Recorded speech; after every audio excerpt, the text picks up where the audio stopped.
UTL solar solar लावणार आणि सबसिडीही मिळवून देणार।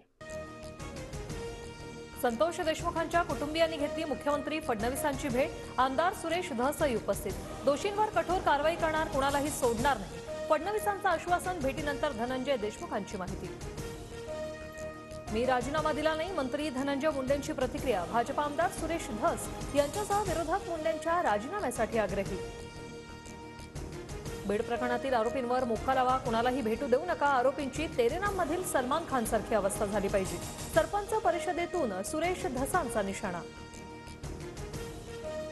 पुरावे नसतानाही भाजप नेते सुरेश धसांकडून धनंजय मुंडेंवर आरोप। अजित पवारांकडून देवेंद्र फडणवीसांसमोर नाराजी व्यक्त, सूत्रांची माहिती।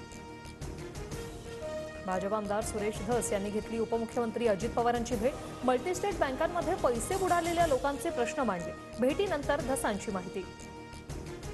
मजकुराची माहिती न देता माझी सही कशी वापरली, संतोष देशमुखांच्या भावाचा वकिलांसोबतचा कॉल व्हायरल। परस्पर याचिका केल्याचा आरोप। वाल्मी कराडसवर हत्येच्या गुन्ह्यासह मुंडेंचा राजीनामा घेण्याबाबत याचिकेत उल्लेख। फडणवीस अजितदादा बीडचं राजकीय पर्यावरण लवकरच बदलतील, मंत्री पंकजा मुंडे यांचं सूचक वक्तव्य। बंधू धनंजय मुंडे यांची राजीनाम्यावर भाष्य करण्यास नकार। धनंजय मुंडेंविरोधात करुणा शर्मा यांच्याकडून मुंबईच्या औरंगाबाद खंडपीठात याचिका दाखल। धनंजय मुंडे यांनी भ्रष्ट मार्गाने निवडणूक जिंकल्याचा आरोप।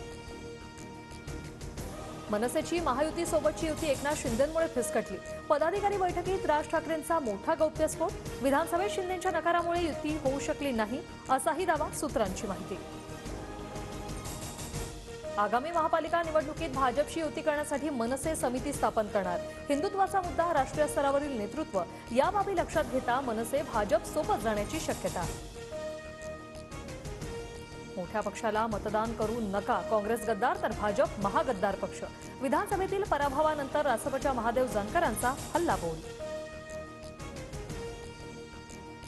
दर आठवड्यात किमान 3 दिवस मुंबईत मंत्रालयात थांबा, उरलेल्या दिवसात मतदारसंघातील कामांचं नियोजन करा, मुख्यमंत्र्यांचे सर्व मंत्र्यांना आदेश। UTL सोलार सोलार लावणार आणि सबसिडीही मिळवून देणार।